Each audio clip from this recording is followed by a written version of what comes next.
Bonjour à tous, c'est Olivier, cofondateur de Poupy School et des micro-crèches Poupyland dans le nord de la France, et bienvenue dans cette nouvelle vidéo dédiée aux 10 étapes pour réussir à créer votre micro-crèche. Nous allons attaquer tout de suite la 6e étape qui sont l'ensemble des dossiers nécessaires pour réussir à ouvrir votre micro-crèche. Si vous êtes arrivé jusqu'ici, vous avez clairement fait le plus compliqué, c'est-à-dire vous avez trouvé votre local, vous avez trouvé votre financement, et ça, c'est ce qui va vous permettre de lancer votre activité. Maintenant, on va partir sur des dossiers un peu plus complexes, un peu plus administratifs, mais en règle générale, lorsque vous avez fait toutes les étapes précédentes, vous avez clairement fait le plus compliqué. Donc félicitations si vous avez fait les étapes. Maintenant, on va rapidement s'y remettre parce que ce qui nous attend, c'est quand même pas mal de travail. Donc on va commencer tout de suite la vidéo. Juste avant de démarrer, si vous souhaitez suivre toutes nos actualités, nos vidéos que nous allons sortir régulièrement pour vous aider à créer et gérer votre micro-crèche, vous pouvez tout simplement vous abonner juste en dessous de la vidéo. Si la vidéo vous a plu, n'hésitez pas à la partager, à mettre un j'aime sous la vidéo également, ça permettra de la diffuser aux autres porteurs de projets qui, comme vous, souhaitent créer leur micro-crèche. Alors on attaque la vidéo, donc les différents dossiers nécessaires pour ouvrir votre micro-crèche. Je vais la séparer en 3 dossiers principaux. Le premier, les permis de construire et autorisation préalable de travaux.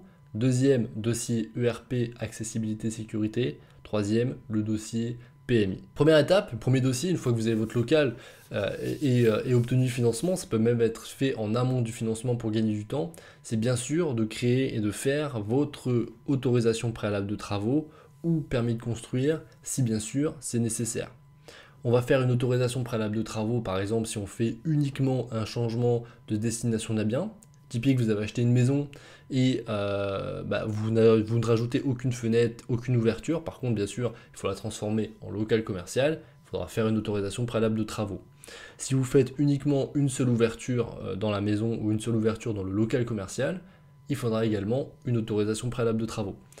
Si vous faites deux choses, c'est-à-dire une ouverture et un changement de destination, il vous faudra dans ce moment-là un permis de construire. Et également pour plein d'autres travaux, création d'un parking par exemple, ou d'autres choses comme ça.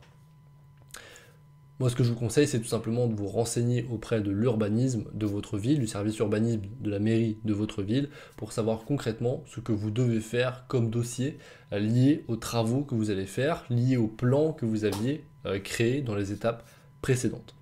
Dans tous les cas, c'est la première étape à faire, tout simplement parce que c'est ce qui va vous permettre de démarrer et faire les travaux, et d'aller du coup jusqu'à l'ouverture. Donc ça, c'est la première étape, le dossier lié à l'urbanisme. Le deuxième dossier peut être fait en même temps, mais si vous ne faites pas de permis de construire, il faudra qu'il soit fait tout seul, c'est le dossier ERP. L'objectif ici, c'est d'avoir l'autorisation d'accueillir du public dans votre local. C'est donc un CERFA qu'il faut remplir, je vous mettrai le lien en description. C'est un CERFA à remplir avec différentes pièces complémentaires à rajouter. Il faut savoir qu'une micro-crèche est un ERP de catégorie 5. Bien sûr, remplir le CERFA, mais également les pièces adaptées à notre type de RP. Et une fois que la commission accessibilité et sécurité sera passée pour votre dossier, vous obtiendrez le document qui est l'autorisation d'accueillir du public dans ce local et qui est une composante essentielle de votre dossier PMI qui est du coup nécessaire pour l'agrément d'ouverture. C'est un dossier qui peut être un peu complexe à remplir, il y a pas mal de notions d'urbanisme. Je vous conseille encore tout simplement de prendre un maximum de rendez-vous avec le service urbanisme de la ville. En règle générale, ils sont plutôt ouverts à vous aider.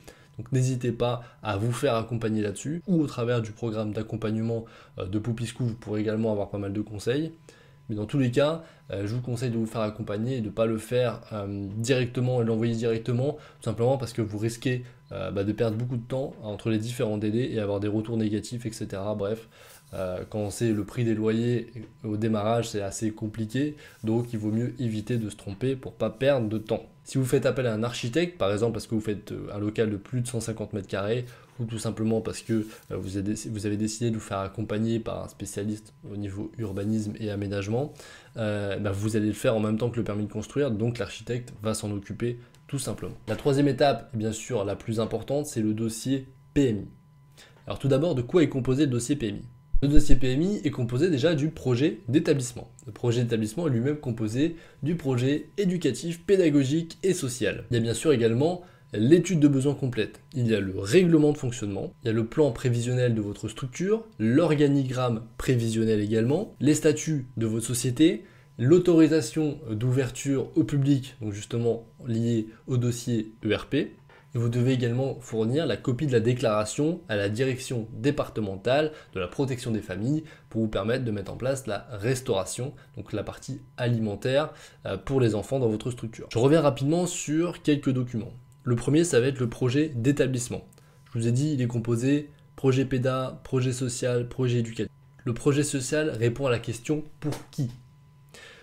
Pour qui s'adresse votre microcrèche? Comment elle s'intègre dans son environnement économique, social, démographique et géographique? En fin de compte, c'est pas mal d'informations qui est déjà présent dans votre étude de besoin.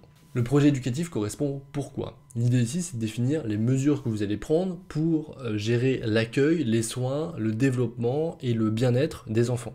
Et enfin, le projet pédagogique, ça va être le comment. Comment vous mettez en place votre projet éducatif. C'est-à-dire, qu'est-ce que vous faites en termes d'aménagement, en termes d'organisation, pour atteindre vos objectifs fixés dans le projet éducatif. Que ce soit les différents temps dans une journée, différents jeux, différents aménagements, l'alimentation, les manières de stimuler les enfants, etc. Vous devez intégrer l'ensemble du projet PEDA. Sachez qu'en règle générale, à votre niveau, le projet PEDA est dans une première version qui sera bien sûr retravaillée en équipe, notamment avec votre référent technique si ce n'est pas vous-même. Et bien sûr, ces projets seront partagés avec les parents également ensuite. C'est votre ligne de conduite en fait de votre structure. Qu'est-ce que vous mettez en place pour le bien-être des enfants en résumé? Deuxième dossier rapidement sur lequel je reviens, ça va être l'étude de besoin. Votre étude de besoin doit montrer 3 points principaux. Le premier, bien sûr, c'est qu'il y a un besoin de mode de garde sur la commune. Le deuxième mode de garde doit être la mixité sociale. Ça veut dire que sur votre commune, vous avez déjà par exemple un multi-accueil, vous avez des asthmates, donc c'est toute logique de créer une micro-crèche. Si vous avez déjà que 3 micro-crèches, à rajouter une micro-crèche va pas aider à la mixité sociale, bien sûr. Là, il sera plus intéressant peut-être de créer un multi-accueil ou une crèche municipale ou des choses comme ça, qui permettront de donner accès à tout type de personnes également aux moyens de garde. Et le troisième point va être la diversité des moyens de garde, c'est-à-dire qu'il y a une parité entre l'accueil individuel et l'accueil collectif. Ce sont les points que l'étude de besoin doit clarifier. Pour l'ensemble des documents, je sais que ça nécessite pas mal de connaissances, n'hésitez pas à vous renseigner sur internet, sur les groupes Facebook, sur notre chaîne YouTube, on va essayer de revenir sur chacun des documents plus en détail, sinon là, la vidéo elle durait 1 heure passée. Si vous souhaitez avoir plus d'informations, vous pouvez prendre rendez-vous pour un coaching offert. Le lien est en description également. Dernier point pour cette vidéo, ce sont les délais. Il faut savoir qu'un permis de construire pour un ERP prend jusqu'à 5 mois. Une autorisation préalable de travaux prendra un peu moins. Le dossier PMI, c'est 3 mois après qu'il soit réputé complet, c'est-à-dire avec l'ensemble des pièces. Donc également, par exemple, les différents CV des personnes que vous allez recruter. Il faut savoir que lorsque vous envoyez votre dossier PMI, la PMI a 1 mois pour revenir vers vous avec les pièces manquantes. Et si vous n'avez pas de réponse au bout de 3 mois, c'est considéré comme validé. Mais bien sûr, vous en aurez une et en règle générale, vous aurez une visite PMI 1 mois à 3 semaines avant l'ouverture de votre structure. Mais lorsque vous serez arrivé à cette étape, de toute façon, vous aurez les informations du fonctionnement local parce que vous aurez déjà contacté la PMI au préalable. Voilà tout pour cette 6e étape et cette vidéo. N'hésitez pas à prendre des notes pour vous assurer que vous avez l'ensemble des documents nécessaires pour avancer sur votre projet. Moi, je vous dis à très bientôt dans une prochaine vidéo. Je vous souhaite la réussite dans votre projet. À très bientôt. Au revoir.